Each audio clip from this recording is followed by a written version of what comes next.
Vamos a hablar, la clase de hoy, ¿se acuerdan? La clase pasada estuvimos viendo, ¿todos me escuchan bien? ¿Se escucha bien? Bien. Sí, sí. Estuvimos viendo niveles de organización de la materia, básicamente de la materia viva, y yo les fui contando cómo era, cómo la evolución iba llevando a que cada uno de esos niveles se fuese combinando entre sí para complejizar y para formar niveles de organización superiores. Habíamos hablado que los niveles más básicos eran las partículas subatómicas, los átomos, y esos átomos se combinaban entre sí para formar moléculas. Había moléculas particulares que a nosotros nos interesaban porque eran aquellas moléculas que formaban parte de los seres vivos. Nosotros entiendan que biología es una biología humana, básicamente. Entonces, lo que nos interesa es todo lo que tenga que ver con el reino animal. Bueno, esos átomos que conocíamos como bioelementos, que se combinaban entre sí, formaban las biomoléculas que van a ser estas las unidades fundamentales que van a complejizarse después para dar origen a los seres vivos. Estas biomoléculas, las que nosotros conocemos como biomoléculas, varios de ustedes, cuando las vayamos nombrando, les van a resultar familiares. Son moléculas que tienen diferente composición y que tienen funciones específicas en los seres vivos. Entonces vamos a ver cada una de ellas, los tipos que hay y las funciones que tienen en los seres vivos. ¿Sí? Bueno, como dice ahí entonces, las biomoléculas son las moléculas constituyentes de los seres vivos, lo que yo les decía recién, que están conformadas por los famosos bioelementos, que se acuerdan que vimos en la clase anterior que los más abundantes en los seres vivos eran el carbono, el hidrógeno, el oxígeno, el nitrógeno, el fósforo y el azufre, que son los que nosotros conocemos como bioelementos y que combinados entre sí de diferentes formas van a dar origen a las biomoléculas. ¿Sí?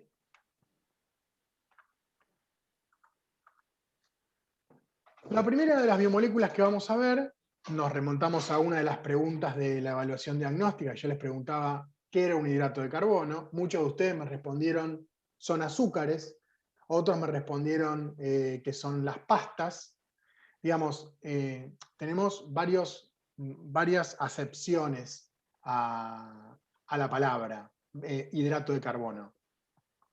Tengan en cuenta que nosotros nos estamos refiriendo el hidrato de carbono como una biomolécula. Más allá de que sea un tipo de alimento, el hidrato de carbono es el nombre que recibe una biomolécula en particular.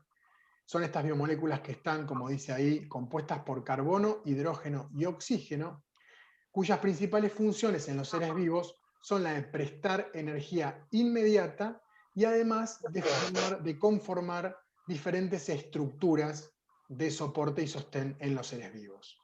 Entonces, cuando ustedes hablan de la ingesta de hidratos de carbono, se refiere a alimentos que que tienen alto contenido de hidrato de carbono y que obviamente va a ser utilizado por el sistema orgánico como combustible para obtener energía.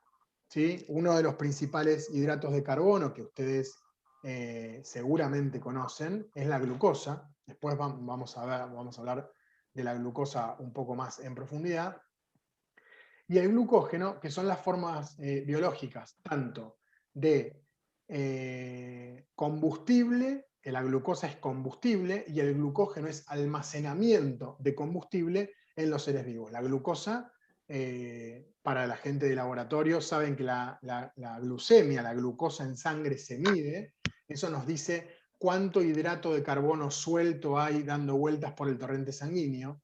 Ese hidrato de carbono o esa glucosa va a ser combustible que puede entrar en una ruta específica que se va a consumir y lo vamos a utilizar para producir energía. Cuando ese hidrato de carbono sobra, el cuerpo lo que hace es almacenarlo de dos maneras. Una lo almacena como grasa y la otra lo almacena en el hígado como glucógeno. Ese glucógeno después, el glucógeno básicamente son varias moléculas de glucosa pegadas. El organismo lo que puede hacer es romper esa molécula de glucógeno y liberar varias moléculas de glucosa que van a ir a la sangre para ser utilizadas como combustible en una reacción química que alguno sabe cómo se llama. Era una pregunta de la evaluación. ¿Cómo, profe? ¿Cómo se llama esa ruta metabólica que utiliza la glucosa como fuente de energía? En realidad como ¿Es combustible. el ciclo de Krebs? Sí, pero es una parte. Una parte es el ciclo de Krebs, pero se conoce globalmente como el proceso de respiración celular, que no tiene que ver con el oxígeno. No es que respira la célula, sino que lleva adelante un proceso en el cual quema glucosa y obtiene energía. ¿Sí? Bueno, seguimos. Bueno, ahí los hidratos de carbono, como dice más abajo, más chiquitito, se los voy a ampliar un poquito, tiene enlaces químicos difíciles de romper de tipo covalente. Esto hace que cuanto más difícil de romper sea un enlace químico, más energía almacena. Entonces, al romperlo, se libera mucha mayor cantidad de energía que puede ser utilizada por la célula para realizar diferentes funciones metabólicas. En la naturaleza, los hidratos de carbono son un constituyente esencial de los seres vivos, formando parte de biomoléculas aisladas o asociadas a otras como proteínas o lípidos, que las vamos a ver más adelante, siendo los compuestos orgánicos más abundantes en la naturaleza. Los hidratos de carbono los podemos clasificar según las unidades que los conforman, o sea, las unidades de un hidrato de carbono se llaman monómeros, ¿sí? ¿Cuántos monómeros o cuántas unidades de un hidrato de carbono lo componen? Si yo tengo una molécula de un hidrato de carbono sola, es un monómero, lo vamos a llamar monosacárido. Si yo tuviese, por ejemplo, la glucosa es un monosacárido. Si yo tuviese dos moléculas de glucosa unidas, tengo dos monómeros, dos unidades, y recibe el nombre de disacárido. Y si tengo más de 5, en realidad, depende de la bibliografía, van a encontrar que tiene diferentes nombres, pero puede ser trisacáridos, tetrasacáridos, pero generalmente se dice que si tiene más de 4 o 5, le podemos dar el nombre de polisacáridos. Cuando digo más de 4 o 5 me refiero a unidades, ¿sí? Bueno, los monosacáridos claramente son los hidratos de carbono más simples, porque tienen una única unidad, valga la redundancia. Están formados por una sola molécula y no pueden ser hidrolizados a glúcidos más pequeños. Glúcido es un sinónimo de hidrato de carbono. Podemos decir hidrato de carbono, podemos decir azúcares o podemos decir glúcidos. Son sinónimos. Yo les pongo todas las palabras acá para que ustedes se vayan familiarizando con los términos que van a encontrar en la bibliografía. ¿Sí? ¿Qué quiere decir esto? Al ser una única molécula, yo no la puedo romper en partes más chiquititas. Si yo tengo un monómero, una única molécula, y la rompo en partes más chiquititas, ¿puedo formar moleculitas? O sea, ¿puedo formar moléculas? No, son átomos. No, son átomos, exactamente. Si yo parto una molécula, termino teniendo átomos, por lo cual el monómero, o sea, el monosacárido, el que tiene una única unidad de hidrato de carbono, es el más simple, el que no puedo llevar a una mínima expresión más que él mismo, ¿sí? Bueno, la fórmula química se las presento, esto no es química, esto es biología, pero la fórmula química tenemos ahí que por cada carbono va a tener 2 de hidrógeno y 1 de oxígeno. O sea, cada monosacárido, por cada átomo de carbono que tenga, va a tener 2 de hidrógeno y 1 de oxígeno. ¿Cuántas veces eso? N veces. Lo puedo tener una vez, 2, 3, 5, 20, ¿sí? Pero son todos monosacáridos. Van a ser hidrato de carbono que si yo los parto, no puedo formar otro hidrato de carbono. ¿Sí? Bueno, los monosacáridos poseen siempre un grupo carbonilo. Después vamos a ver lo que son los grupos funcionales. Después se los voy a dar en una clase apartada de esta, para que quede claro. Por ahora, quédense con eso. No vamos a profundizar en eso. Ahora, después de esta sigue otra clase que sí lo vamos a ver. Que básicamente uno de los átomos de carbono libera agua, o sea, libera H2O, y le queda libre un lugar para insertar ese grupo funcional, que es el grupo carbonilo. Todos los hidratos de carbono contienen como grupo funcional el grupo carbonilo, ¿sí? Que ahora lo vamos a ver, ahora vamos a ver la forma química. Bueno, ahí tienen ejemplos de monosacáridos, ¿sí? Ahí tienen la ribosa. ¿La ribosa les suena? La desoxirribosa era una de las preguntas de la evaluación diagnóstica. ¿Y la ribosa? Es parecida. ¿Les suena? Si la desoxirribosa forma parte del ADN, la ribosa forma parte del ARN. Exactamente. ¿Sí? La diferencia es que... ¿Ustedes ven el mouse? No, no lo ven. ¿Sí lo ven? Sí. Bueno, la desoxirribosa pierde este grupo hidroxilo que está acá, lo pierde y se reemplaza por un hidrógeno. Por eso esto se llama ribosa, y esta que pierde este hidroxilo se llama desoxirribosa. ¿Sí? O en realidad que lo que pierde es un oxígeno. Pierde el grupo, pero pierde el oxígeno. Por eso se llama desoxirribosa. Pero fíjense que es idéntica. Son idénticas. La única diferencia es la falta de ese oxígeno, ese grupo hidroxilo que se desarma y queda un hidrógeno. ¿Saben lo que es el grupo hidroxilo?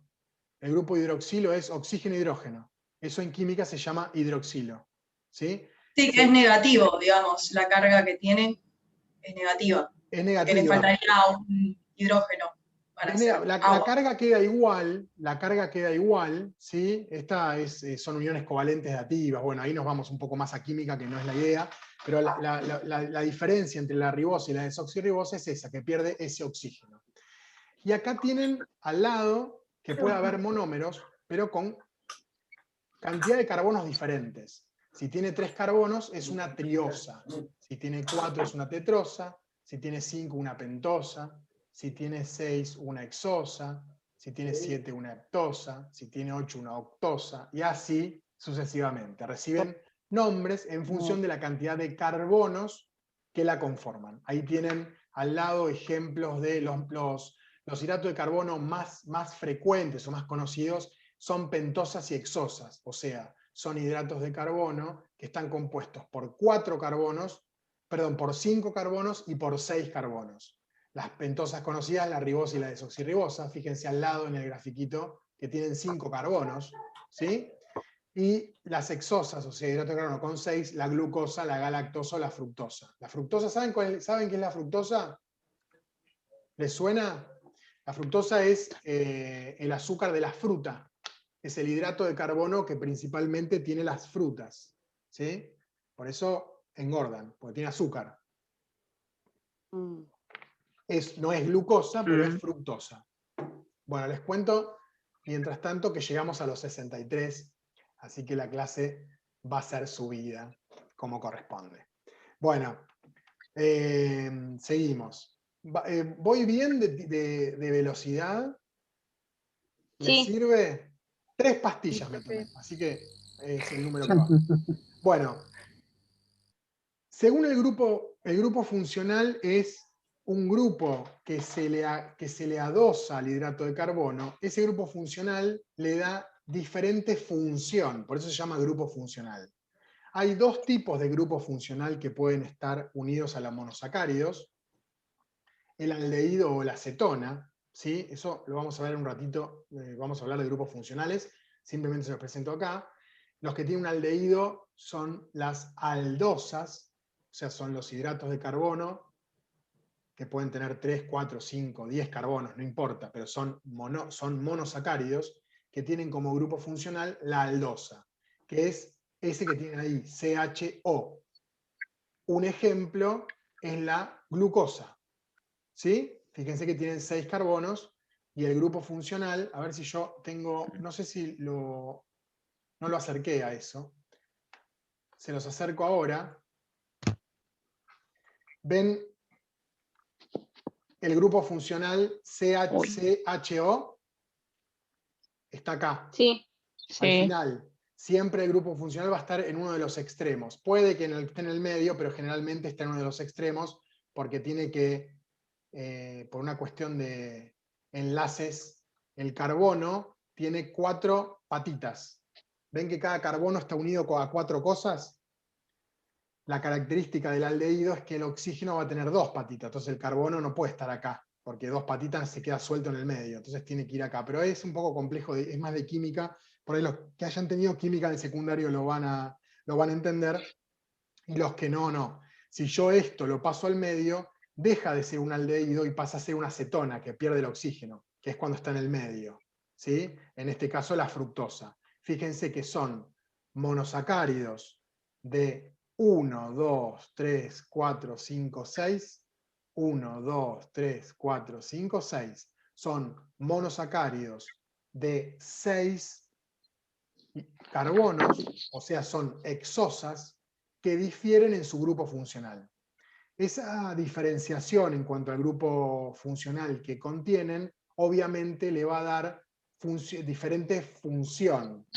Fíjense ustedes que los dos son azúcares, los dos son reserva energética, pero la glucosa es reserva energética animal y la fructosa es reserva energética vegetal. O sea, simplemente la pérdida de un hidrógeno hace que la función que cumplan sea totalmente diferente. ¿Sí? ¿Se entiende? ¿Hasta acá me siguen? Sí, sí. Bien. Bueno, entonces hablábamos de monosacáridos cuando tenían un único, una única molécula de hidrato de carbono que los conformaba. Si yo los quiero romper, me quedo con átomos. No me puedo quedar con moléculas. Ahora, los disacáridos son hidratos de carbono que están formados por 2 monosacáridos. ¿Sí? O sea, glucosa más glucosa. Eso es un disacárido. Y por lo tanto, al hidrolizarse, o sea, al romperlo, no me voy a quedar como en el monosacárido con átomos. Me voy a quedar con 2 moléculas. Ya a partir de acá, cuando los rompo, me empiezo a quedar con moléculas. ¿Sí? Van a ser 2 monosacáridos libres. Esos 2 monosacáridos que conforman el disacárido se unen mediante un tipo de enlace químico, que es el enlace glucosídico. Así se llama el enlace entre disacáridos. Es un enlace de tipo glucosídico. Tras una reacción de deshidratación básicamente es la pérdida de agua, ¿sí? Se pueden utilizar, digamos, pierde una molécula de agua y esos 2 monosacáridos quedan unidos, pegados entre sí y forman un disacárido. Sí, obviamente, al hidrolizarlo, al entregarle agua, se vuelven a partir y vuelven a formar 2 monosacáridos. ¿Sí? Ahí tienen el ejemplo de 2 monosacáridos de glucosa que pierden agua. Fíjense que acá tienen hidrógeno-oxígeno. Y acá hidrógeno-oxígeno. ¿Lo ven todos? Sí. Bueno, Sí. si yo de acá saco agua, ¿qué átomos saco?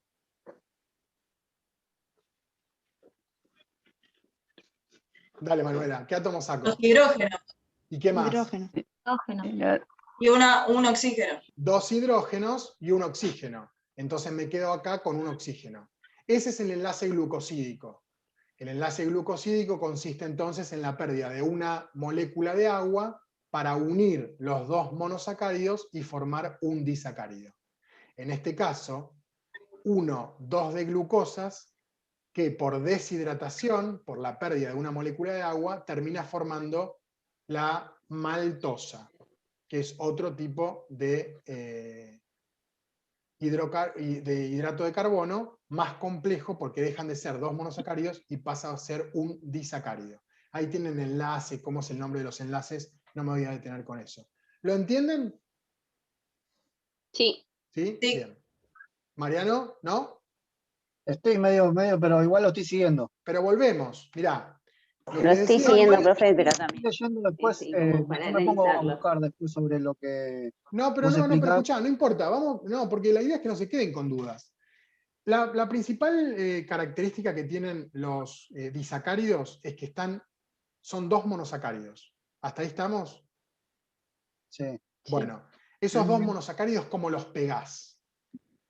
Porque hay que pegarlos de alguna manera, hay que juntarlos. Bueno, se juntan mediante lo que se conoce como enlace glucosídico. Ese enlace glucosídico se forma mediante la pérdida de una molécula de agua. Yo acá tengo una glucosa y otra glucosa. ¿Vos ves el mouse? ¿Lo ves?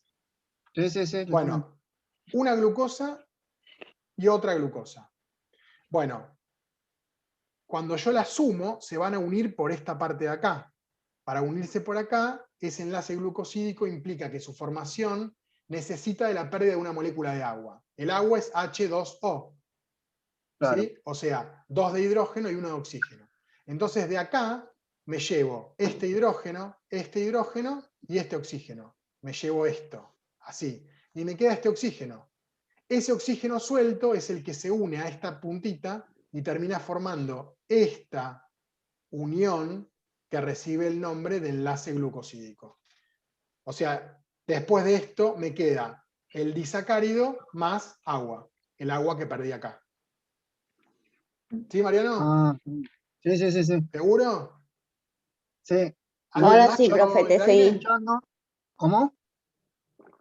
Digo, si alguien más quedó en el aire. ¿Mm? Si alguien más se perdió. No. ¿No? Bueno, seguimos. Bueno, ahí tienen diferentes ejemplos de disacáridos. La maltosa, que era el ejemplo que dábamos recién, con el puente glucosídico acá. La sacarosa, con el puente glucosídico acá. La sacarosa es el azúcar de mesa, ¿sí? Y la lactosa, que es con el enlace glucosídico acá. ¿Ven que está el oxígeno unido a las dos moléculas de hidrato de carbono? En este caso, glucosas. La lactosa es el hidrato de carbono de la leche. La sacarosa es el hidrato de carbono de los azúcares que tienen las plantas. Y la maltosa se utiliza en la malta. Es el hidrato de carbono que está presente en la malta. ¿Sí? Bueno, Sí. tanto los monosacáridos como los disacáridos son lo que se conocen como hidratos de carbono o glúcidos energéticos. ¿Qué quiere decir? Que van a actuar como combustible biológico, el cual va a entrar en una ruta de oxidación específica para transformarse en energía. Energía que después la célula va a utilizar para llevar diferentes funciones adelante.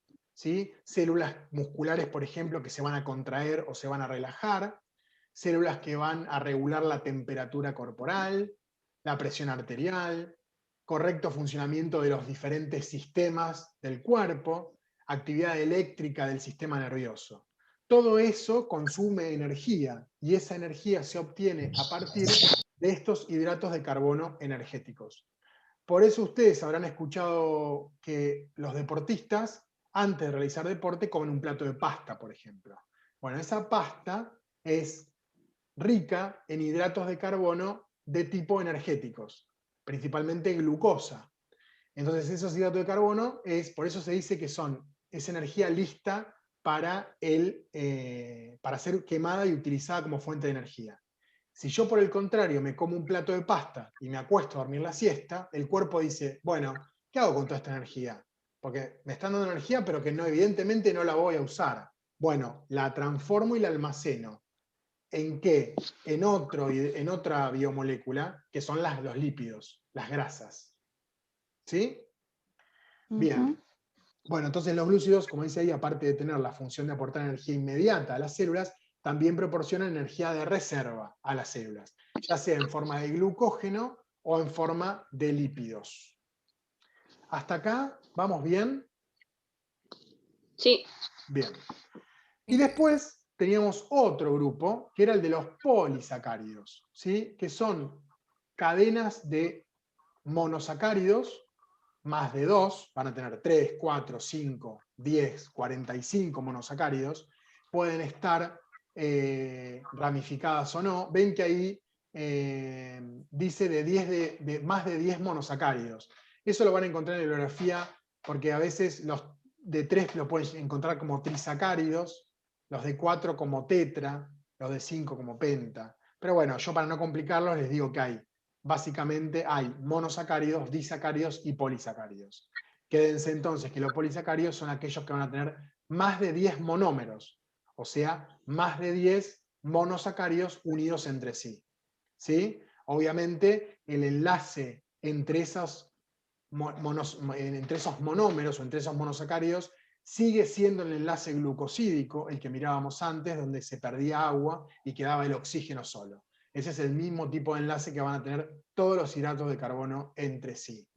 Generalmente, estos hidratos de carbono no son hidratos de, si bien son hidratos de carbono energético, son más del tipo de reserva energética, ¿sí? Ahí tiene un ejemplo, el almidón, que es la reserva energética de las plantas, ¿sí? En los animales el glucógeno, que cumple las veces de almidón, pero en los animales.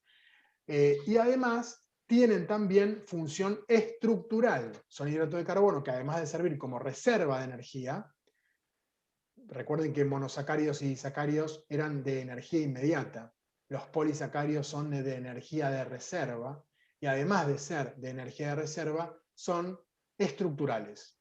Como por ejemplo la celulosa, que es la que conforma la estructura rígida de la pared de las células vegetales. La quitina. ¿Alguien sabe lo que es la quitina? ¿Qué hay? ¿Dónde está la quitina? Yo creo que Camila lo dijo, pero muy bajito. El exoesqueleto, ¿dijiste eso? ¿O no? ¿No dijiste eso? No sé, por ahí me miente ahora. El exoesqueleto de los artrópodos. El exoesqueleto de los artrópodos, las arañas, los cangrejos, ¿sí? Están hechos de quitina. Es un hidrato de carbono de tipo estructural. Y hay un montón de otros más, otros hidrocarburos, otros hidratos de carbono, perdón, de tipo estructurales. Esto quiero hacer una aclaración.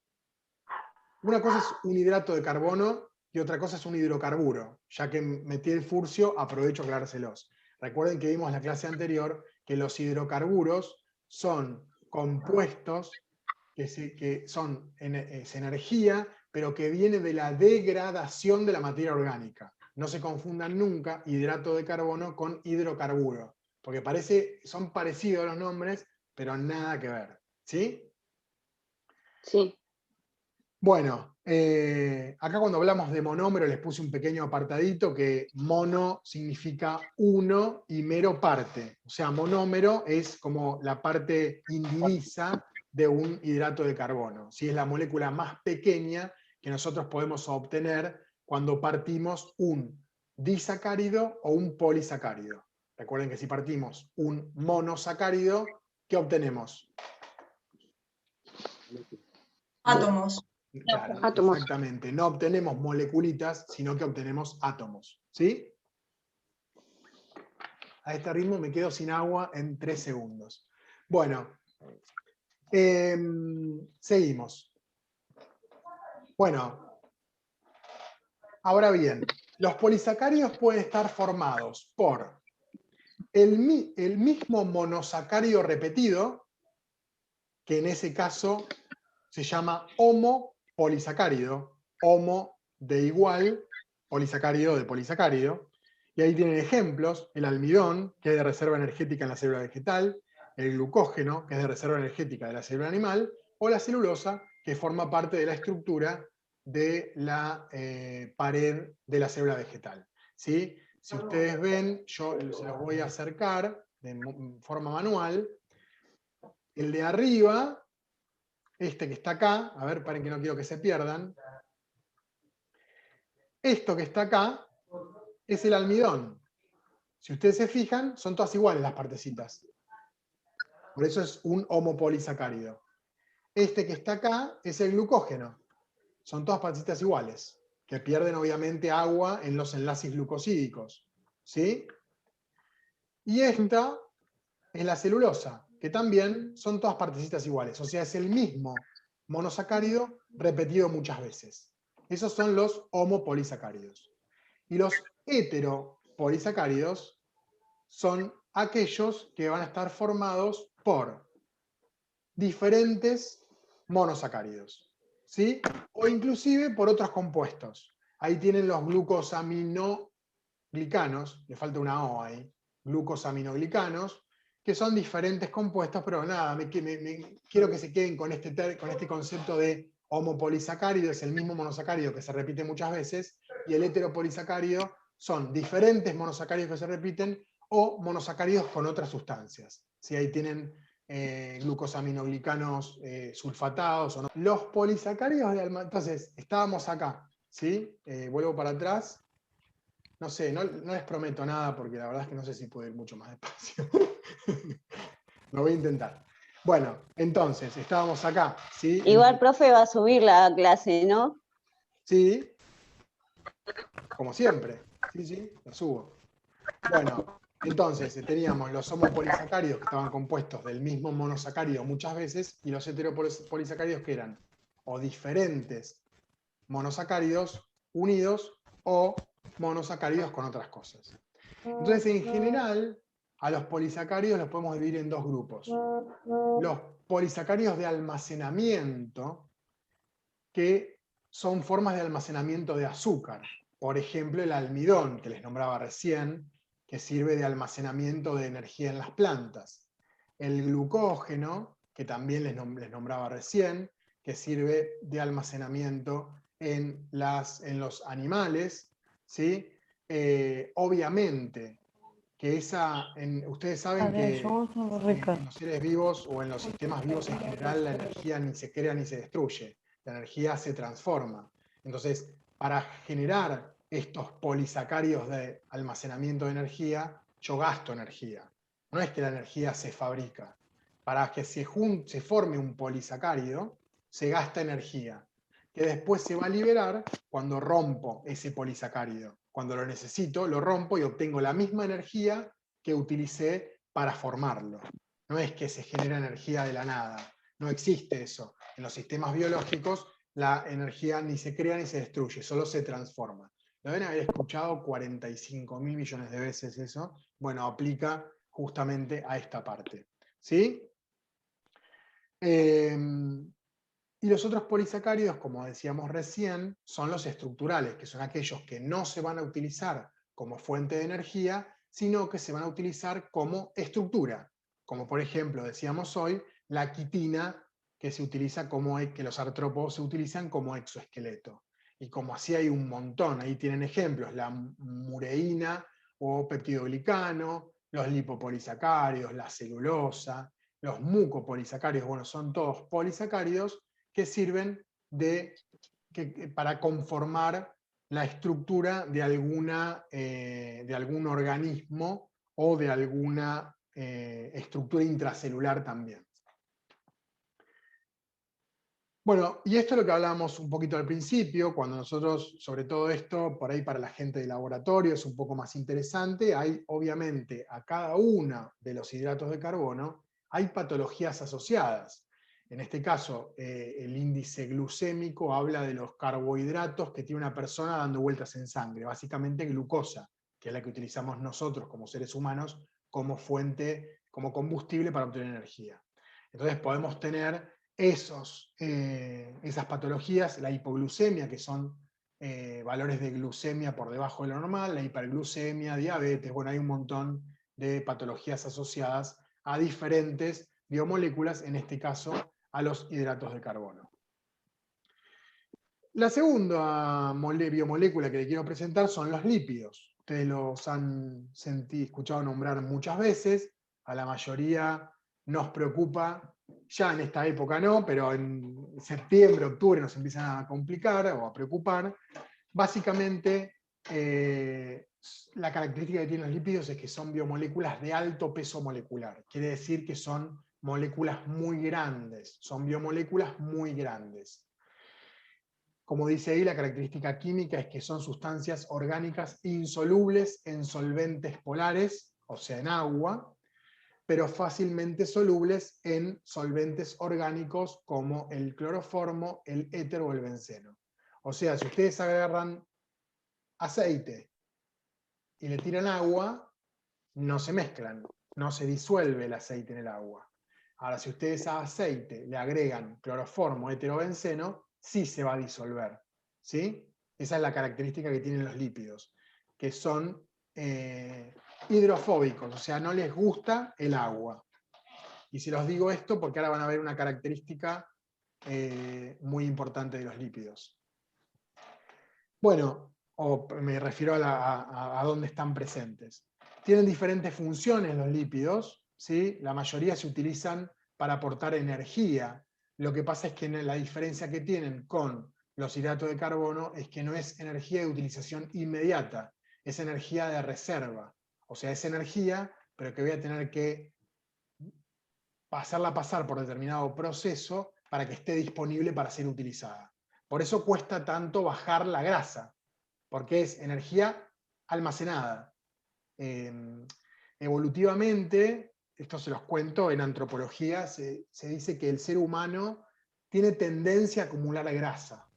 ¿Y esto por qué? Porque evolutivamente, cuando aparecieron los primeros seres humanos, los más aptos, o los que podían transmitir su información genética a otras generaciones, eran aquellos que aguantaban más tiempo sin comer, porque obviamente no iban al supermercado, tenían que cazar, tenían que pescar, tenían que cosechar, cultivar. Entonces, los que no tenían capacidad de almacenar grasa, comían, se indigestaban, pasaba una semana, no conseguían nada, se morían. En cambio los otros, que sí podían generar grasa y almacenar energía, subsistían más tiempo sin ingesta de ningún tipo de alimento. Eso hacía que fuesen más efectivos para la reproducción, que perpetuaran la especie, y así evolutivamente es como llegamos al día de hoy, en donde el ser humano es una especie que tiene tendencia a acumular grasa, porque evolutivamente llegamos a donde llegamos gracias a esa característica.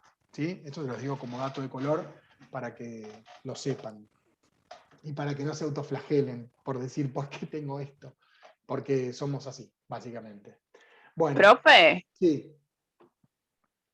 ¿Y los que comemos y no engordamos? Hay que matarlos. ¡No! Les tenemos envidia. Porque Eso no puede profe. ser. No, eso tiene que ver con el metabolismo. Eso es otra cosa. Metabólicamente hay personas que tienen un consumo más elevado. Obviamente, si vos estuvieses en el campo viviendo de la caza y de la pesca, te sería más difícil subsistir, porque tu organismo consume más energía que de alguien que tiene tendencia a engordar. En lugar de almacenarla, la consume. Entonces, a vos te cuesta engordar porque tu metabolismo anda mucho, anda muy rápido. Entonces vos comés y lo que comés lo procesás. Ahora, si vos tuvieses que quedarte mucho tiempo sin comer, probablemente te murieses de inanición. Y por ahí los que tenemos un poquito de sobrepeso, aguantamos un poquito más. O sea, los gordos somos mejores, básicamente. Tiene que ver con eso. Okay. Bueno, entonces, los lípidos son imprescindibles para la absorción de algunas vitaminas, para la síntesis de hormonas. Ustedes no saben lo que es una hormona, pero yo se los cuento, que son son imprescindibles para la síntesis de hormonas. Sirven de aislante térmico, por eso los mamíferos marinos son gordos, porque básicamente la grasa les permite aislarse del medio externo que es frío. Sirven de relleno de órganos internos, ¿sí? Almohadita, para protección, y forman parte de membranas celulares y de la vaina que envuelve a los nervios. Esto es lo más importante.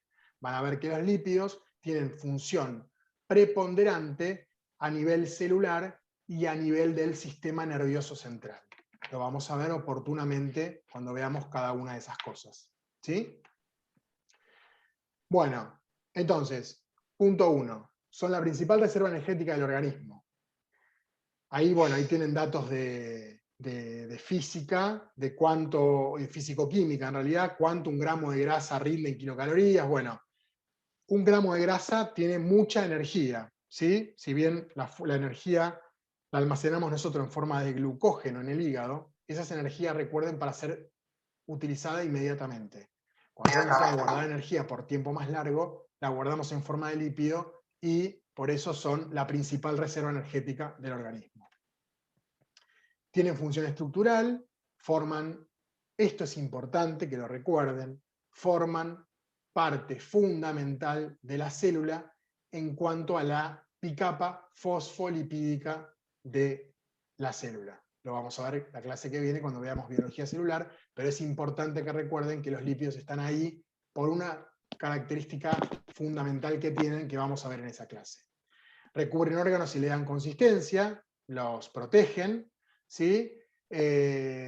Porque obviamente la pancita protege los golpes en los órganos internos, que son más débiles, e inclusive dentro de los órganos forman como acolchonados que evitan que los órganos golpeen contra los huesos.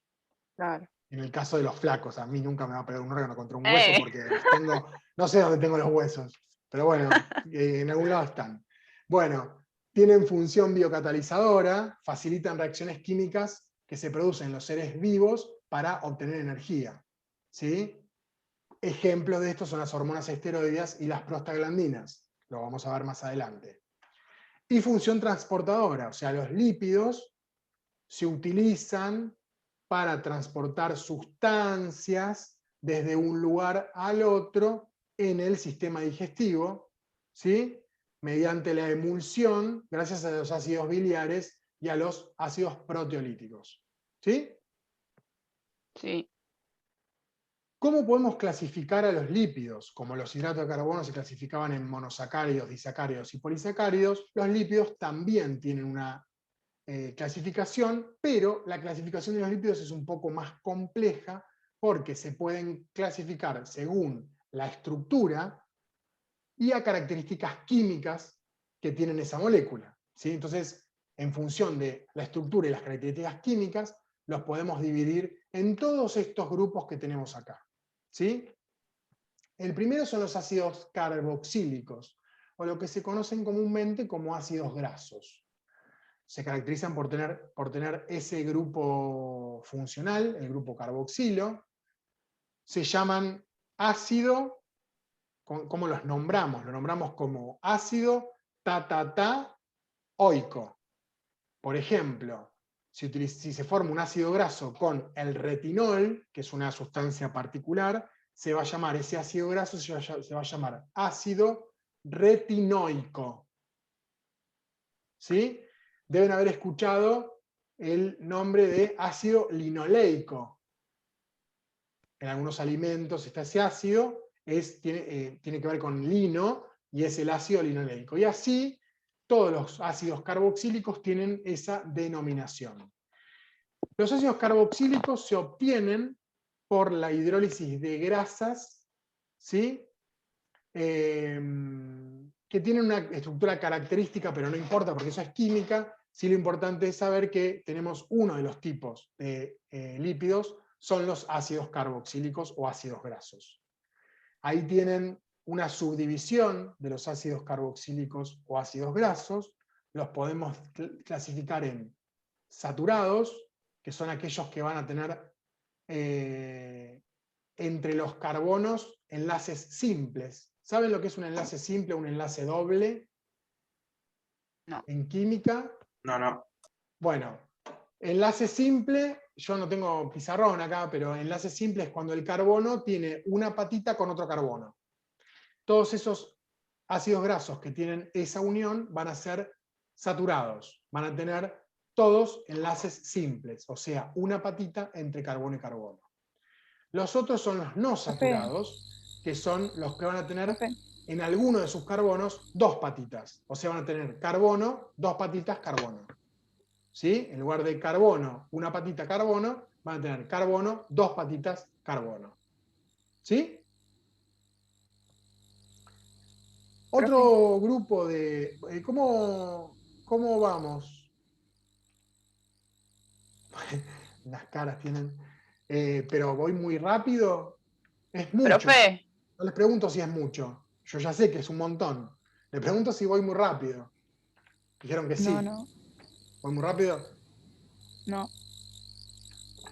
Bueno, Más sigo o con este menos, ritmo. profe. Entonces, el número es 3 pastillas.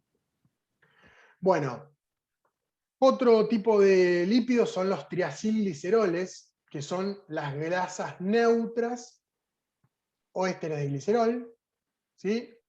Como la manteca, que tienen ahí, Un video. el aceite de maíz, el aceite de soja, son otro tipo de lípidos. Estos son todos los lípidos que ustedes conocen, lo que pasa es que no conocen el nombre. Yo se los estoy presentando para que los vean. Tienen función de almacenamiento de energía, bueno, como todos los lípidos de almacenamiento. Los fosfolípidos, que son importantes porque justamente son los que forman parte de la membrana de las células animales, ¿sí? Son importantes porque tienen una característica particular, que vamos a ver cuando veamos la clase de biología celular, lo que les confiere justamente la utilidad que tienen en la membrana.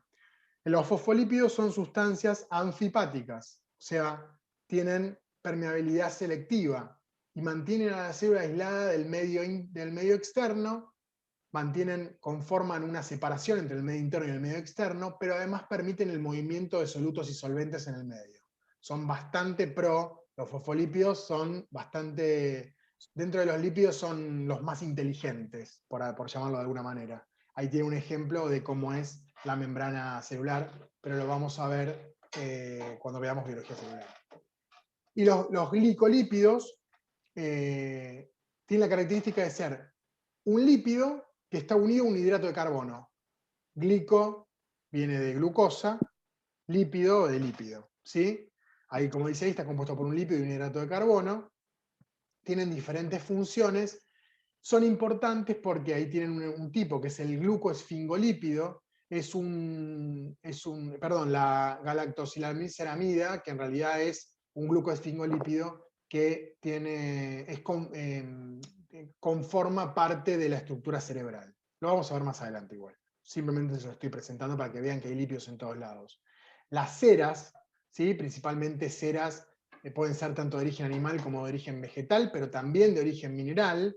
Las de origen mineral son las que vienen derivadas del petróleo, de los hidrocarburos. ¿Se acuerdan que no había que mezclar hidrato de carbono con hidrocarburo? Bueno, las ceras minerales provienen de esos hidrocarburos, porque el hidrocarburo también es materia orgánica que se descompuso y se transformó. O sea que tiene carbono, ¿sí? Bueno, y tienen características físicas particulares que hacen que a temperatura ambiente sean rígidas. ¿Sí? Cuando yo las caliento se derriten, pero a temperatura ambiente son sólidas, no rígidas, perdón, sólidas. Son duras al frío y blandas al calor. Bien. Entonces, la otra clasificación de las grasas tiene que ver con si las grasas las podemos dividir en dos grandes grupos, en grasas saponificables o grasas no saponificables. Las saponificables son aquellas que son capaces de hidrolizarse, o sea, romperse, en presencia de hidróxido, tanto de sodio como de potasio. Básicamente, para transformarlo a palabras más sencillas, las grasas, los ácidos grasos o lípidos saponificables son aquellos capaces de transformarse en jabón. ¿Sí? Para formar jabón. ¿Nunca vieron en la calle que hay camiones que juntan grasa? Mariano lo tiene que haber visto, el resto lo voy a haber visto 1000 veces, pero nunca le prestaron atención. Hay camioncitos que van por las carnicerías y juntan la grasa. Eso va a una fábrica de materia hermanos que hacen jabón. Esa grasa se mezcla con hidróxido de sodio y se transforma en jabón. Bueno, esos son lípidos saponificables. Aquellos que en presencia de hidróxido de sodio se transforman en jabón son los lípidos o ácidos grasos saponificables.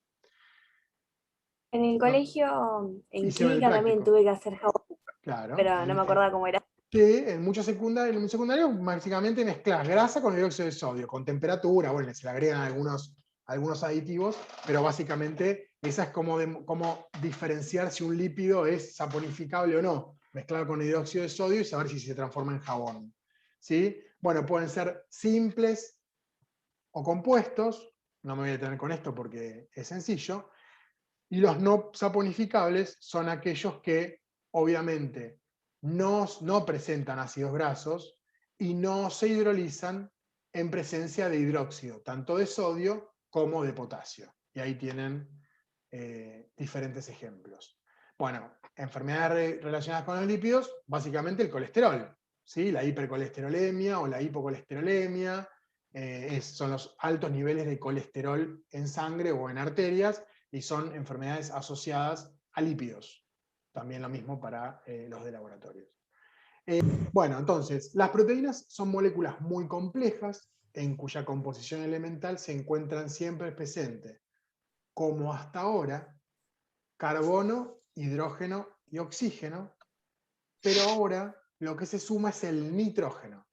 ¿Sí? Los lípidos y los hidratos de carbono, los lípidos agregan tal vez otras sustancias, otro tipo de lípido, pero mayoritariamente los hidratos de carbono y los lípidos son carbono, oxígeno e hidrógeno.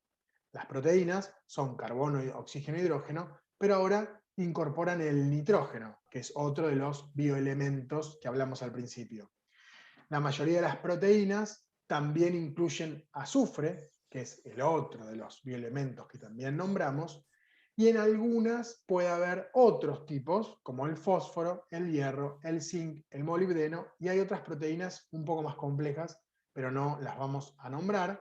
Ahí tienen la estructura de la proteína, sigue siendo mayoritariamente carbono, oxígeno e hidrógeno, pero un carbono, en lugar de estar unido a otro carbono, está unido al grupo funcional que tienen las proteínas, que es el grupo amino. ¿Sí? Como estaba el grupo carbonilo, el grupo carboxilo, ahora está el grupo amino. El grupo amino es un átomo de nitrógeno y 2 de hidrógeno. Es H2N. ¿Sí? R es otra cadena, un radical, que puede ser un hidrato de carbono, puede ser un carbono, pueden ser 5 carbonos, que le dan diferentes nombres a la proteína. ¿Sí? Entonces, ¿cómo está compuesto una proteína? Es una molécula conformada por cadenas lineales de aminoácidos. ¿Sí? Los aminoácidos son, vamos de abajo para arriba. La proteína es un conjunto de aminoácidos. ¿Sí? El monómero de la proteína es el aminoácido. ¿Se entiende el concepto? O sea, la proteína es un polímero, muchos pedacitos de esos monómeros que son los aminoácidos. O sea, yo a la proteína, si la quiero romper en pedacitos más chiquitos, la voy a romper en aminoácidos. ¿Se entiende? ¿No? Sí. Bueno, ¿cómo están formados esos aminoácidos? Vamos del 4 al 1. Perdón. ¿Sí? ¿Me puede explicar otra vez? Bueno, digo que la proteína es una molécula conformada por una cadena lineal de aminoácidos. O sea, aminoácido 1 más aminoácido 2 más aminoácido 3 más aminoácido 4 más aminoácido 5, 6, 7 y así la cantidad de aminoácidos que tenga esa cadena que conforma la proteína. Si yo rompo, como yo en un momento, ¿se acuerdan que les decía que rompía un disacárido y tenía 2 monosacáridos? ¿Se acuerdan de eso? Y si rompo el monosacárido, me quedo con átomos. Bueno, esto es similar. Si yo rompo una proteína, me quedo con aminoácidos. Si rompo los aminoácidos, me quedo con átomos. La unidad conformacional de la proteína son los aminoácidos. Esa es la unidad mínima de una proteína. Un aminoácido solo no es una proteína, es un aminoácido. 2 aminoácidos pueden conformar una proteína. Una proteína, repito, es una molécula conformada por cadenas lineales de aminoácidos. Aminoácido 1 más aminoácido 2, más 3, más 4, más 5, y así la cantidad de aminoácidos que tenga. Ahora, ¿cómo está conformado? ¿Se entendió? Sí. Bien. ¿Cómo está conformado un aminoácido? Bueno, vamos del 4 al 1, es una cadena lateral o el radical, que básicamente es una cadena de carbonos, ¿sí? Es la R que está en el dibujo, acá. Esta R es el 4, es la cadena lineal o el radical. Grupo hidrógeno, o sea, los hidrógenos que tenemos. Un grupo ácido, que es este que tenemos acá. Y un grupo amino, que es este que tenemos acá. Repito, un aminoácido está formado por una cadena lateral o radical, los hidrógenos, que básicamente se refiere a este que está acá. ¿Por qué? Porque este que está acá pertenece a este otro grupo que lo conforma, que es el grupo ácido, y el grupo amino, que es este que está acá. Este es el 4, este es el 3, esto es el 2, y esto es el 1. ¿Me siguen?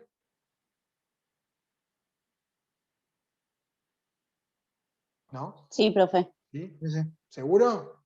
¿Lo ven todos?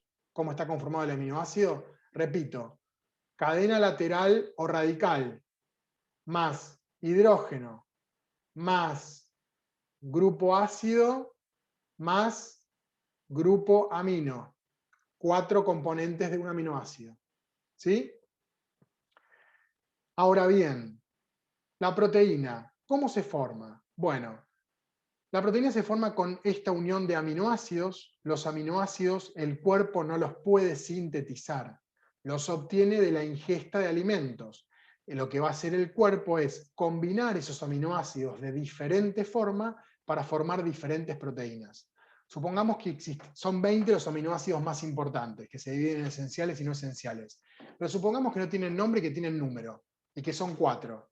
Tenemos el aminoácido 1, el 2 y el 3, el 1, 2, 3 y 4. Una proteína va a ser 1, 2, 3, 4. Los aminoácidos ordenados así van a dar una proteína. 1, 3, 4 y 2, otra proteína. 1, 4, 3, 2, otra proteína. 4, 3, 2, 1, otra proteína. El orden en el cual se vayan uniendo esos aminoácidos va a dar origen a proteínas diferentes. Ahí tienen los aminoácidos, ¿sí? Los esenciales son aquellos que, si no los tenemos en la dieta, hay cosas que el organismo no va a poder realizar, no va a poder formar proteínas que los contienen y que son proteínas necesarias para la vida. Los no esenciales son otros que se pueden reemplazar y que pueden jugar, digamos, entrar al banco, sale uno del banco y entra otro, sin que haya mayores inconvenientes. ¿Se entiende el concepto este de los aminoácidos, de cómo se ordenan los aminoácidos? Que pueden tener, que en función de cómo estén ordenados dan proteínas distintas. ¿Se entendió ese concepto? Sí. Bien. Profe, Bueno, una sí. pregunta, los nombres, todos esos, ¿los No, vamos a tener que aprender de no, los no, aminoácidos no, importantes? no lo sé ni yo. No, yo sí lo sé, pero no lo tienen que saber ustedes. Yo me acuerdo de algunos, pero no hace falta. No podemos estar en el libro.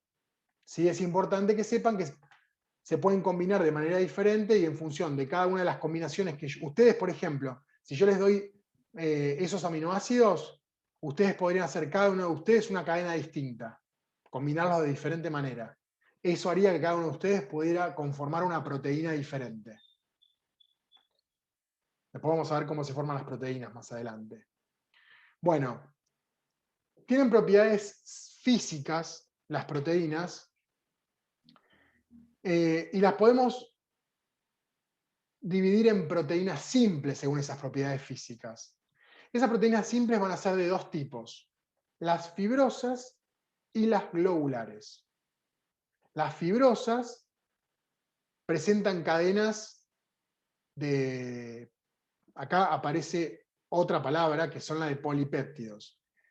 Anoten, aminoácido igual péptido.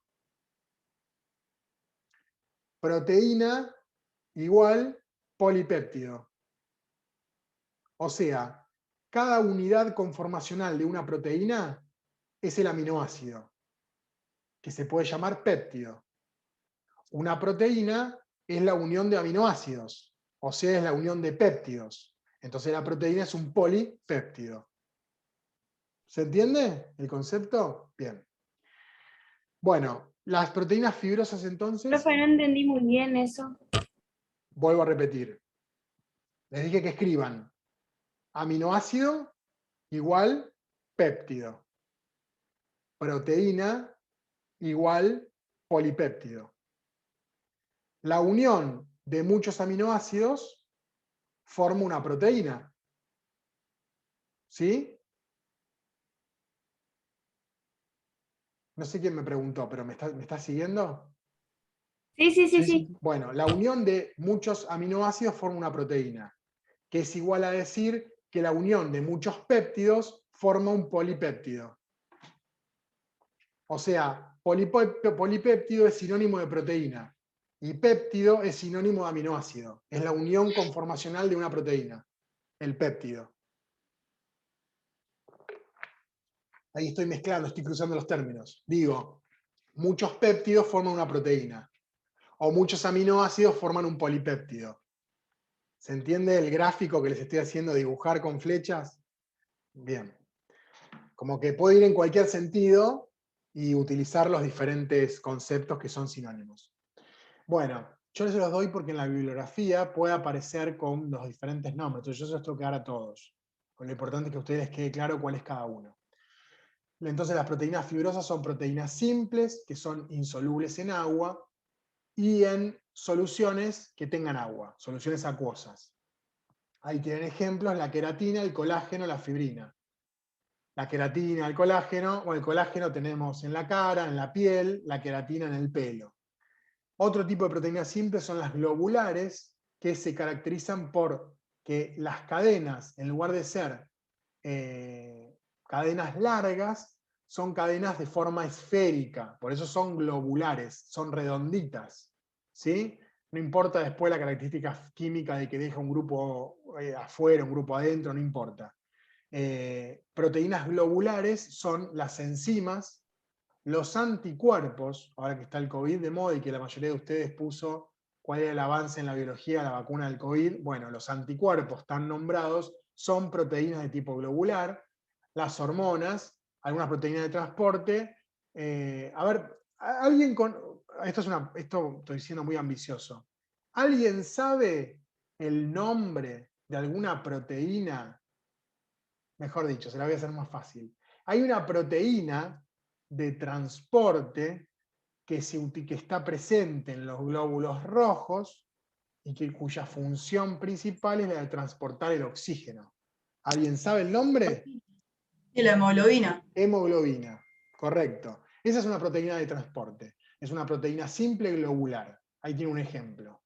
Traten siempre que estudien eso, buscar ejemplos de las cosas, así se les hace más visual. Pero porque uno dice proteína de transporte.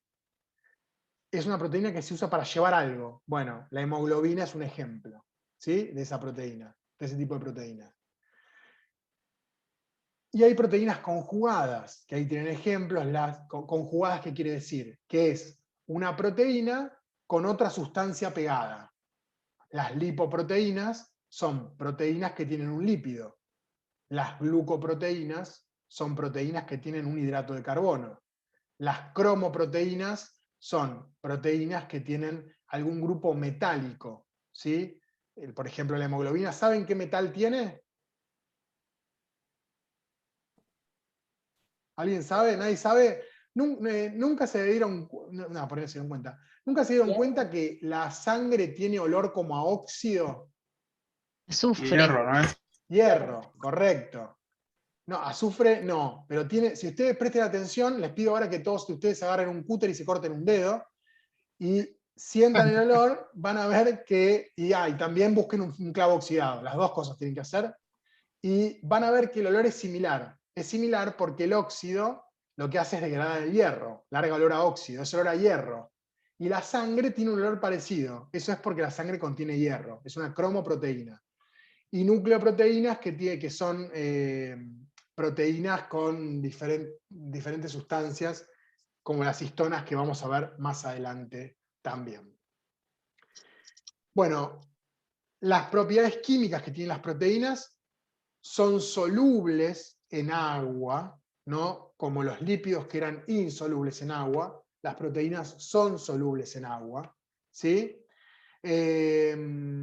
Bueno, tienen capacidad electrolítica, quiere decir que pueden moverse en un gradiente de electricidad, que se denomina una técnica de electroforesis. Los que estudien laboratorio probablemente lo han escuchado nombrar, y si no, lo van a escuchar nombrar seguido. Tienen la capacidad de moverse en función de la carga que tienen, ¿sí? Tienen especificidad, o sea, hay proteínas que tienen una función determinada. Bueno, y efecto tampón, que no importa porque es un término demasiado químico. Las proteínas desempeñan un papel fundamental en los seres vivos y son las biomoléculas más versátiles y más diversas. ¿Por qué les digo esto? Porque las proteínas son la sustancia que utiliza la célula para comunicarse, en realidad todo el cuerpo utiliza las proteínas para comunicarse, pero fundamentalmente la célula fabrica proteínas que utiliza como método de comunicación intracomunicacional, o sea, para comunicar a diferentes partes de la célula diferentes cosas, o para comunicarse con otras células. Por eso es que las proteínas son todas las biomoléculas son muy importantes, pero las proteínas tienen una ¿Puedes cantidad repetir, de profe? funciones impresionantes. No sé si alguien me preguntó algo o tenía audio activo. Sigo por las Sí, dudas. sí, podías repetir la función. Digo que bueno, esto es lo que yo les decía la otra vez. Aprendan a escribir, entiendo que es difícil, pero acuérdense que yo no estoy dictando, yo estoy charlando. Entonces, ustedes tienen que tratar de captar la información. Además va a estar el video grabado después. Pero tienen que tratar de captar la información lo más rápido posible, porque si ustedes cada vez que están anotando algo se pierden, y yo tengo que repetir, el que venía siguiendo el hilo también se pierde. Entonces, traten de no pedirme que repita porque se quedaron copiando. Traten de no quedarse copiando, traten de resumir las ideas. Así no se quedan en el camino. Lo que decía era que, como dice ahí, que las proteínas tienen un papel fundamental en los seres vivos, porque tienen numerosísimas funciones, pero una de las funciones más importantes que tienen las proteínas es que sirven de comunicación de la célula para comunicarse dentro de la célula, las diferentes organelas, pero también esa célula con otras células. Es como la carta que utiliza la célula para comunicarse con los diferentes actores dentro de un sistema vivo, ¿sí? Bueno, dentro de las funciones, como ya dijimos, tienen función transportadora, como la hemoglobina, función de reserva energética, funcionan como hormonas, función defensiva, los anticuerpos, función estructural, como el colágeno y la queratina, función enzimática, un montón de funciones que vamos a ir viendo a lo largo de la cursada. También tienen función reguladora. ¿Qué quiere decir? Que lo que van a hacer estas proteínas va a ser participar en diferentes rutas metabólicas para que la ruta se lleve a cabo de una o de otra manera. ¿Sí? Sirven como de intermediarios. También tienen un papel fundamental, fíjense la cantidad de funciones, también tiene un papel fundamental en la contracción muscular. Hay proteínas dentro de la fibra muscular que van a hacer que la fibra pueda o contraerse o dilatarse en función de la necesidad. Todo eso hacen las proteínas. Función de transporte, como ya dijimos en varias oportunidades, la hemoglobina, que transporta el oxígeno por todo el torrente sanguíneo desde los pulmones hacia el resto de los órganos. Función de reserva, ¿sí? Porque algunas proteínas tienen la capacidad de captar energía y de almacenarla. Entonces, en casos extremos, la proteína puede ser utilizada como fuente de energía. Es la última opción. Alguien de ustedes debe haber escuchado el término cetogénico, dieta cetogénica. ¿Alguien lo escuchó? Sí. Bien. ¿Qué quiere decir? Nosotros el cuerpo utiliza la energía de la siguiente manera. Primero utiliza hidrato de carbono, que es la energía que tenemos lista para utilizar ahora. Si el cuerpo no tiene hidrato de carbono, ¿qué hace? Va a la reserva de hidrato de carbono, que es el glucógeno, en el hígado. Se consume todo el hígado. Supongamos que se termina el hígado. Va a la siguiente fuente de reserva energética, que ¿cuáles son? Los lípidos, correcto. Los lípidos. Consume esos lípidos. No hay más. ¿Qué le queda? ¿Queda algo? En teoría no. En teoría no queda nada. ¿Qué queda? Proteína. El músculo. El músculo, hay proteína que tiene pequeñas cantidades de energía.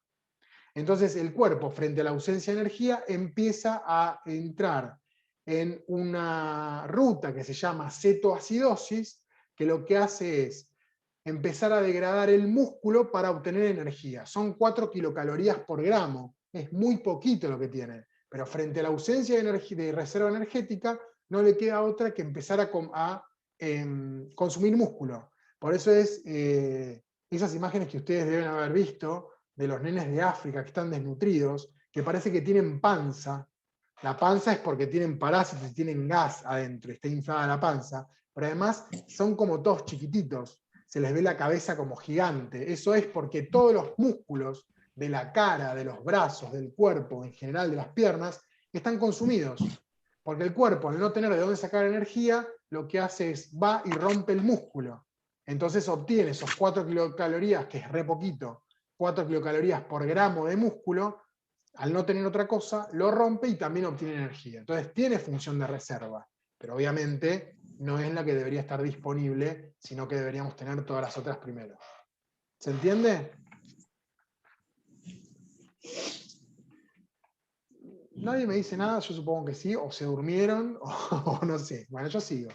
Bueno, otra función es la función hormonal, que es esto de que dentro del torrente sanguíneo hay diferentes hormonas que cumplen diferentes funciones. La hormona es una proteína, son proteínas que tienen función catalítica o también de comunicación, pero no a nivel celular, sino a nivel orgánico. Las hormonas son secretadas por las diferentes glándulas que le dicen al cuerpo qué es lo que tienen que hacer.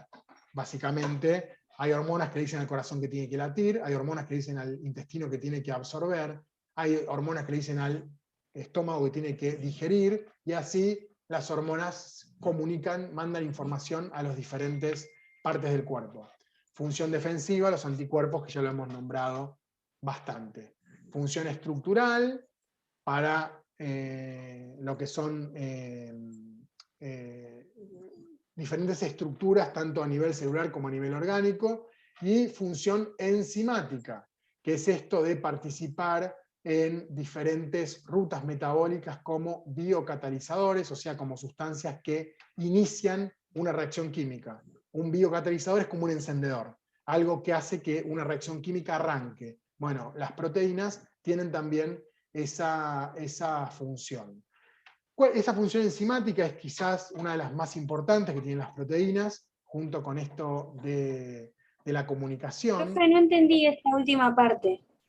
Digo La que la explicación. función enzimática significa que las proteínas funcionan como encendedor de una mecha. Supongamos que una mecha es una reacción química. Para que una mecha se prenda necesitas un encendedor. Para que una reacción química arranque necesitas un catalizador. Bueno, ese encendedor biológico es el biocatalizador, que las proteínas que funcionan como enzimas son las que funcionan como biocatalizador, como encendedor de la reacción química. ¿Ahora se entendió?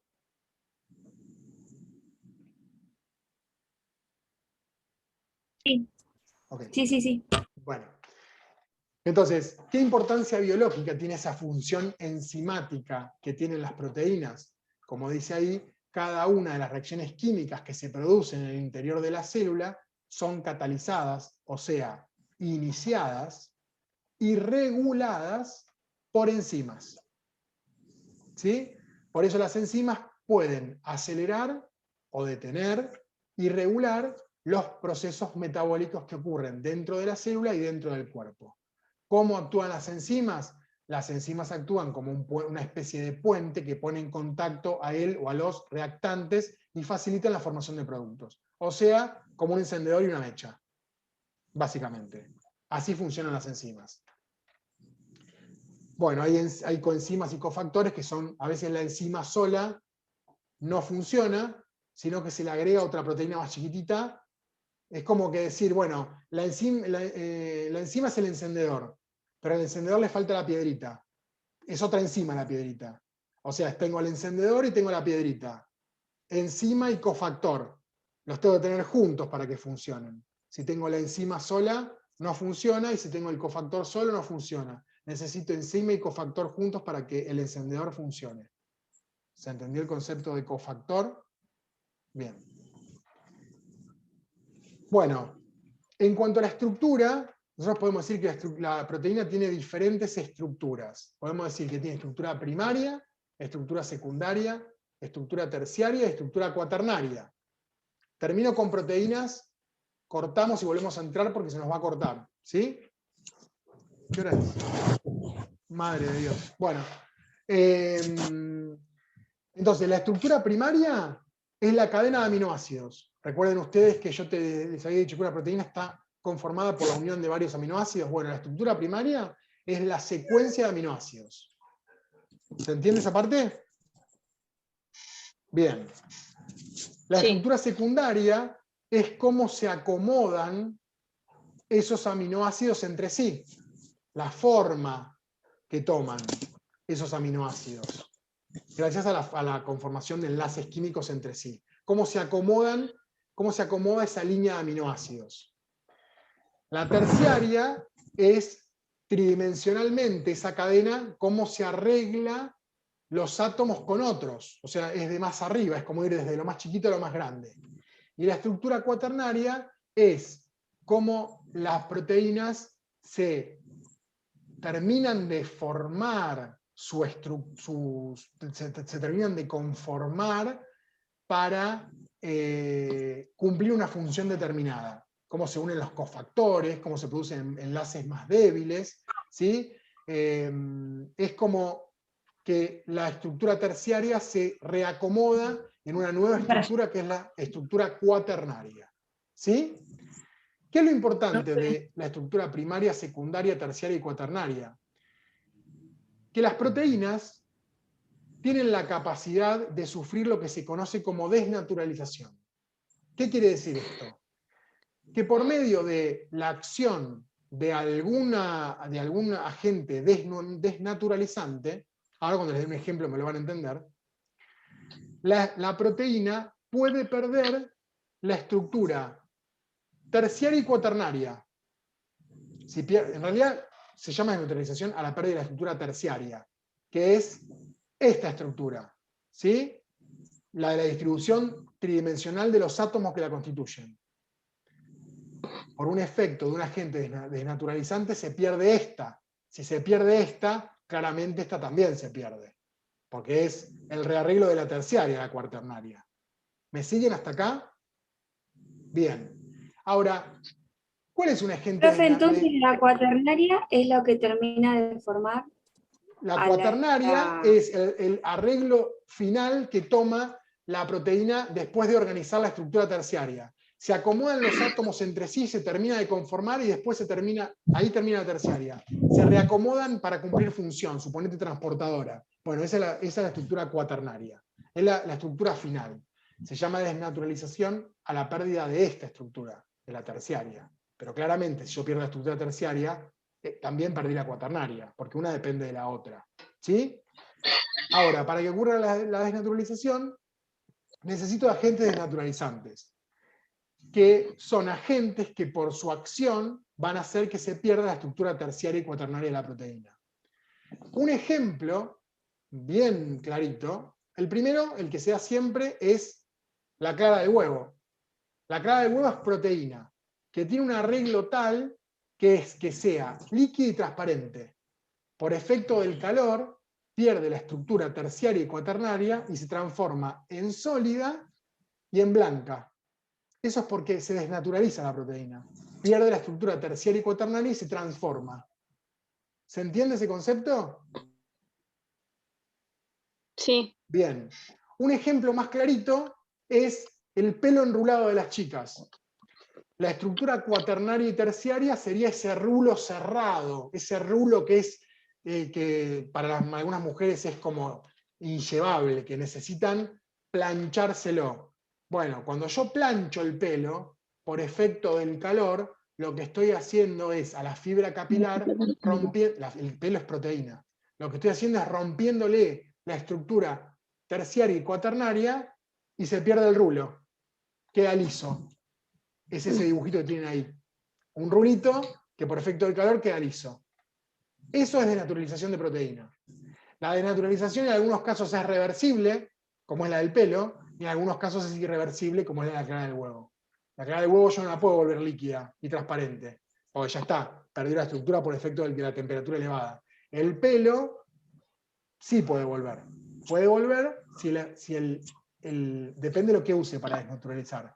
Si uso para desnaturalizar el calor, vuelve más rápido que si uso agentes químicos, como el formol. El formol también rompe la estructura terciaria y cuaternaria de la proteína que forma el pelo, pero por más tiempo, le cuesta más al pelo recuperarse. ¿Sí? Se lo digo yo por experiencia, que antes me planchaba, me ponía mucho formol, y quedé así. No sé de qué te reís, Mariano, ya te va a pasar. Bueno, ¿se entendió? Sí. Bien, bueno. Enfermedades asociadas a las proteínas, la hipoproteinemia y la hiperproteinemia. Esto no me detengo porque les va a interesar más a los de laboratorio que a los de radiología. Va a haber clases donde va a haber cosas apuntadas más a radiología que a laboratorio. Al ser tronco común tenemos esta mezcla de cosas que es un poco como rara, pero no nos queda otra. Bueno, los ácidos nucleicos son, como dice ahí, macromoléculas compuestas otra vez por carbono, hidrógeno y oxígeno, más nitrógeno, que teníamos en las proteínas, más fósforo. ¿Sí? Los ácidos nucleicos almacenan la información genética de los organismos vivos y son los responsables de la transmisión hereditaria. Esa era, cuando yo les preguntaba en la evaluación diagnóstica, la respuesta era esa, ¿sí? Básicamente es lo que almacena la información genética dentro de la célula. Y está, obviamente, en el núcleo de la célula, que era, creo, la otra pregunta. Vamos a ampliar esto. Ahí está. Bueno, hay dos tipos de ácidos nucleicos, que ustedes ya lo conocen. Esta parte vamos a ir más rápido porque es más fácil, ya la conocen. Tenemos el ADN, o ácido desoxirribonucleico, y ARN, o ácido ribonucleico. ¿Por qué hay dos y en qué se diferencian? ¿O en qué se diferencian? El ARN y el ADN. ¿No es lo que vimos hoy, que uno no tenía oxígeno y el otro sí? Uno está conformado por la ribosa y Uno otro yo por pensaba la que era el que tiene la información genética.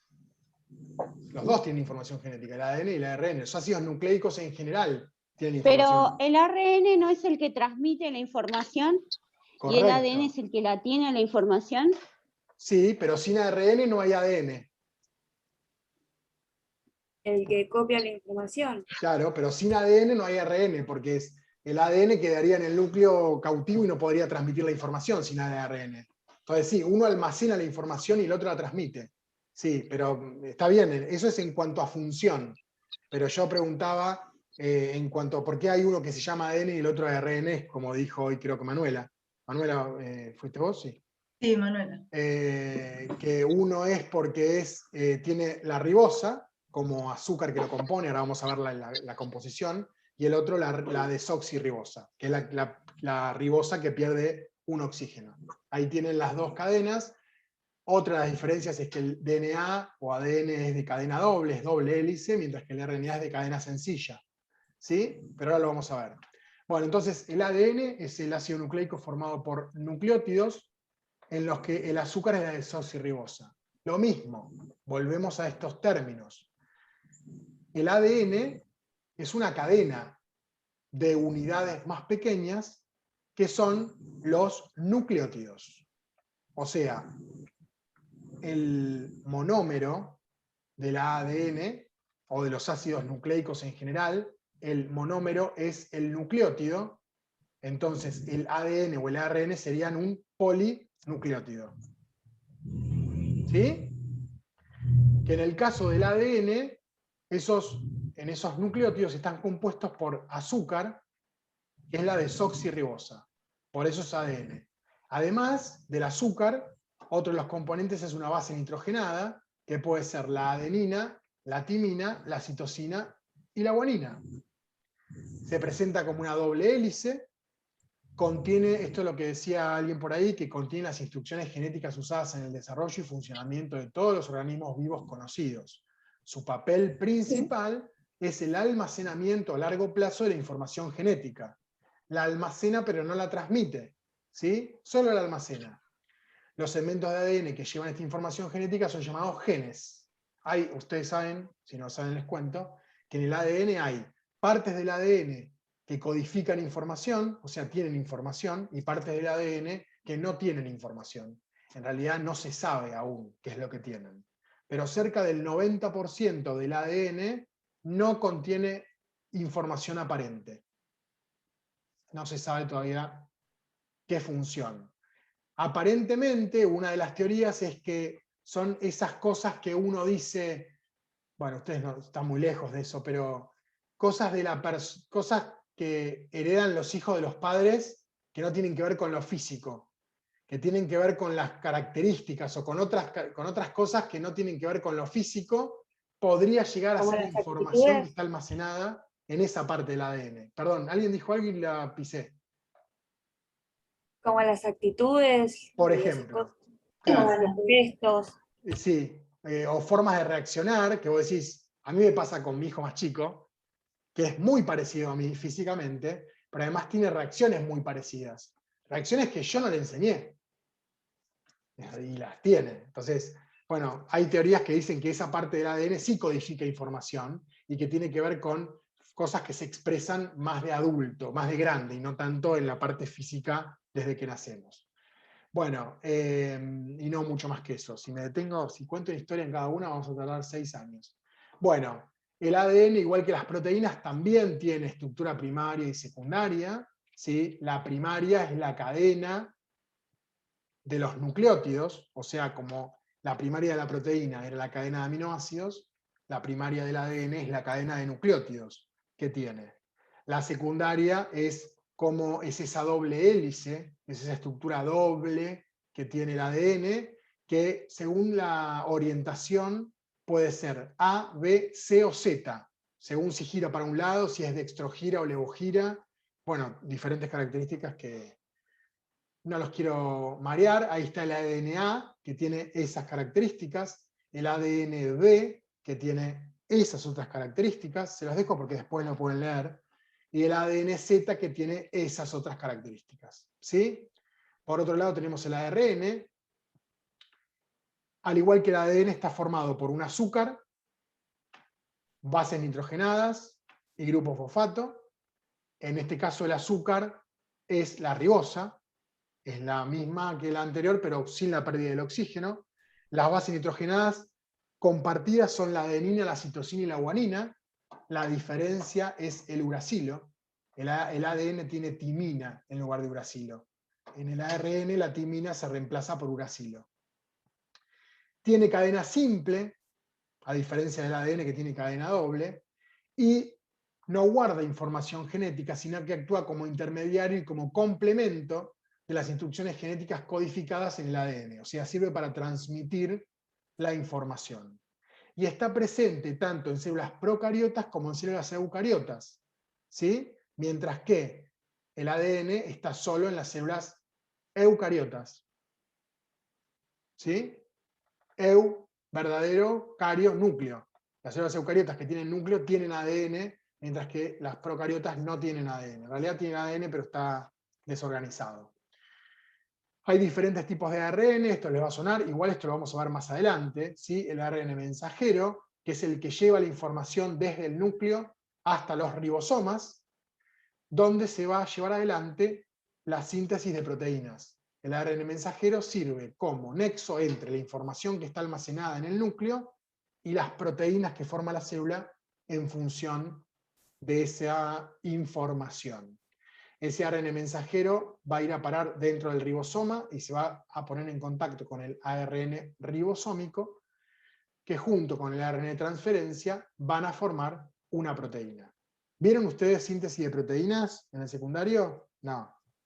Sí. No, No, Sí. bueno. Sí, pero no me acuerdo. Bueno, básicamente, no lo ya recuerdo. lo vamos a ver más adelante, pero básicamente la síntesis de proteínas es, el ADN está en el núcleo, que tiene información genética.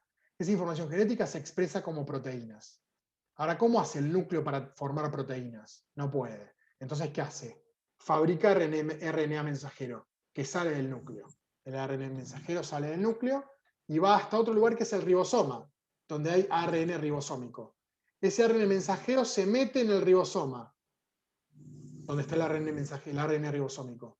Viene otro ARN que es el de transferencia y juntos fabrican una proteína. Esa proteína sale de la célula y viaja a donde tiene que viajar. Hermoso el cuentito que les conté, les quedó clarísimo, me imagino. Bueno, y así, con esto, terminamos la clase de biomoléculas.